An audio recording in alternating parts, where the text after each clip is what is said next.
Dear students, welcome back to EduZone. Today, let's discuss a very important chapter in class 8, that is human resource. Do you know what is human resource? It is the people of a country. And I hope you know the importance of human beings in a country, because we all live in a country and we all have a pivotal role, a very important role to play as a citizen of a country.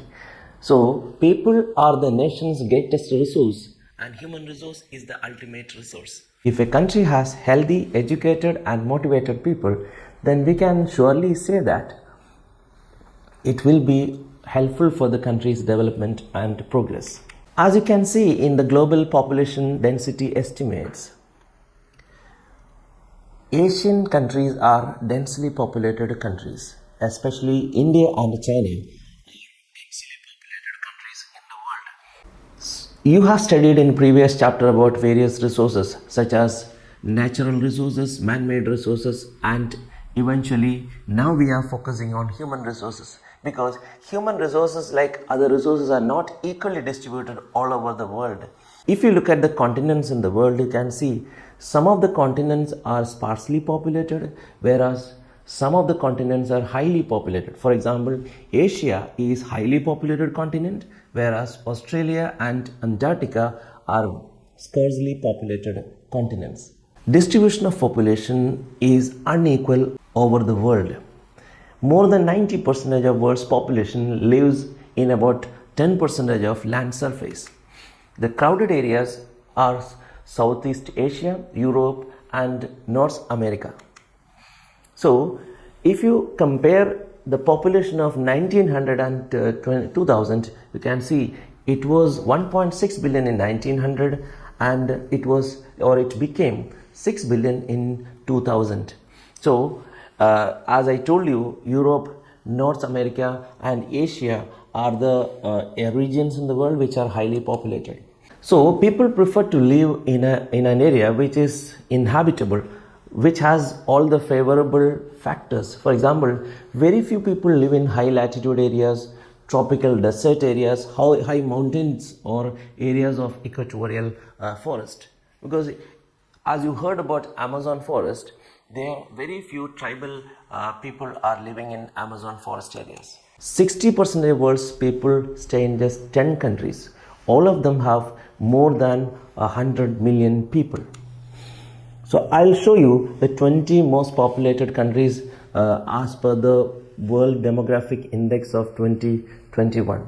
As you can see, as per 2021, it was China with the highest population in the world, and in the second position it is India. Whereas now we can see that India is now surpassed China in terms of its population. So these 20 most populated countries in the world are having favorable factors that are suitable for human dwelling. I hope you know what is density of population. As I have mentioned, China and India has more density of population, because density means the number of people living in 1 square kilometer area. More people are living in a small area, it means that area has more density. So population density is a number of people living in 1 square kilometer area. Let us discuss about various factors affecting the distribution of population. First and foremost, it is the topography.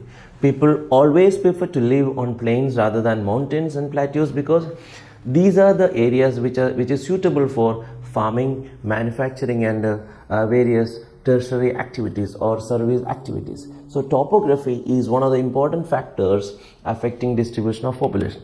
Secondly, it's very important for people to live in a favorable climatic zones. For example, people usually avoid extreme climate that are very hot or very cold, like Antarctica, right? So climate is one of the factors affecting distribution of population.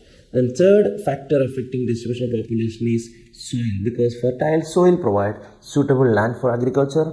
Fertile plains such as Ganga, Brahmaputra in India, Hoho in China, and even Nile River basin of Egypt, which are densely populated, because people prefer to live in an area which has a fertile soil because they depend upon agriculture. And the next factor affecting distribution of population is water, because water is a very, very essential natural resource. Wherever water is available, then people prefer to live in that area. Especially river valleys, they are highly populated. Next factor affecting the distribution of population is minerals, because the areas with mineral deposits are highly populated. Diamond mines of South Africa, then the mining areas of India, they are all industrial cities, industrial townships. So many people, they prefer to live in those areas where mining industries or even the mineral based industries are located, because those areas are industrial townships. People working in those industries, they prefer to live in the nearby locations. Therefore, mineral deposits or minerals available areas are highly populated. Then other factor is social factor, cultural factor and economic factors that are also affecting the population of an area. For example, social factors such as areas suitable for housing, education, health facilities, they are highly populated. Cultural places, religious places, they are all significant that attract people. For example, Varanasi in India, Jerusalem, Vatican City are some of the examples of cultural places. So they attract people to live in those areas. And finally, economic factors. Industrial areas provide employment for opportunities. Large number of people are attracted to these areas because they provide jobs for hundreds of people, and they also provide other business opportunities. For example, cities in India, big cities in India are highly populated because there are a lot of economic opportunities available in those areas. Therefore, economic factors are also determining or influencing the distribution of population. Now, let us look at population change, because in every country, as you know, population is changing. It can be increase of population or decrease of population. Where increasing a population, it is a population change.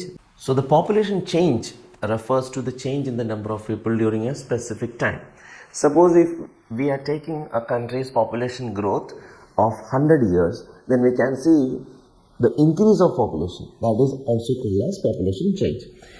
For example, in 1820, world's population reached 1 billion. 150 years later, that is in the early 1970s, the world's population reached 3 billion. This is often called as population explosion. Just note down this word, what is population change and population explosion. Population explosion is rapid increase of population, whereas population change is increase or decrease in population. Especially births are measured using the birth rate, that is the number of live births per 1,000 people. Deaths are usually measured using the death rate, that is the number of deaths per 1,000 people. So birth rate and death rate, these are very important that determine the growth rate of population. If the birth rate is more, then the population will increase. If the death rate is more, population will decrease. So birth rate and death rate will determine increase or decrease of population in an area or in a country. So the difference between birth rate and death rate of a country is called as natural growth rate. So this term is important. What is natural growth rate of population? Natural growth rate of population means the difference between birth rate and death rate. If the birth rate is less, death rate is more, natural growth rate will be less. So if the deaths are more, growth rate will be less. If the births are more, then the growth rate will be more. Okay, so that is very important to remember. Population increase in the world is mainly due to a rapid increase in natural growth rate. There are other processes also influence population change in a country. For example, as you know, people migrate from one country to another country.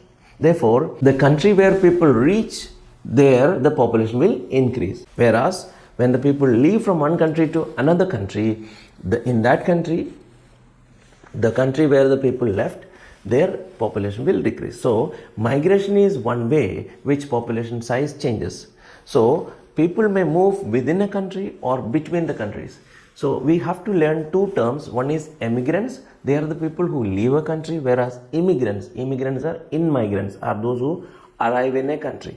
For example, if you travel from one country to another country, when you leave a country, you are emigrant, whereas when you reach the next country, suppose a person is traveling from India to America, So from India he is an immigrant, that means he is leaving a country, whereas when he reaches America, when he reaches USA, he is an immigrant. Okay, so this is the way immigrant and immigrant are different. So just note down these two terms which are also very important. Patterns of population change. There are various reasons for higher growth rate of population.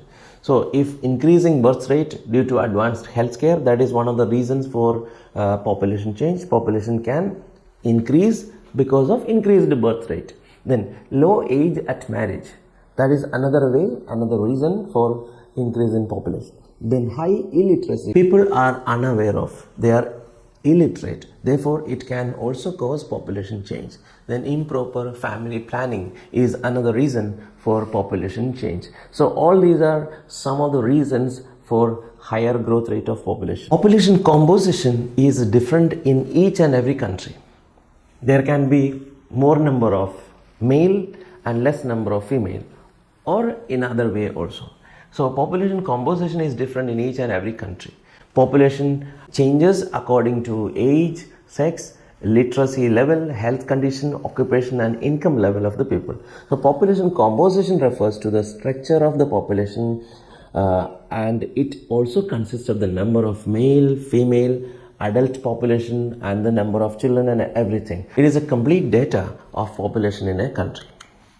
Population pyramid, as you can see, when a population composition can be graphically represented in a pyramid form. A total population in a population pyramid can be divided into various age groups such as 5 to 9 years, 10 to 14 years, or 14 to 35 years, or in any way. It can be divided into various age groups. So the percentage of total population subdivided into males and females in each of those groups.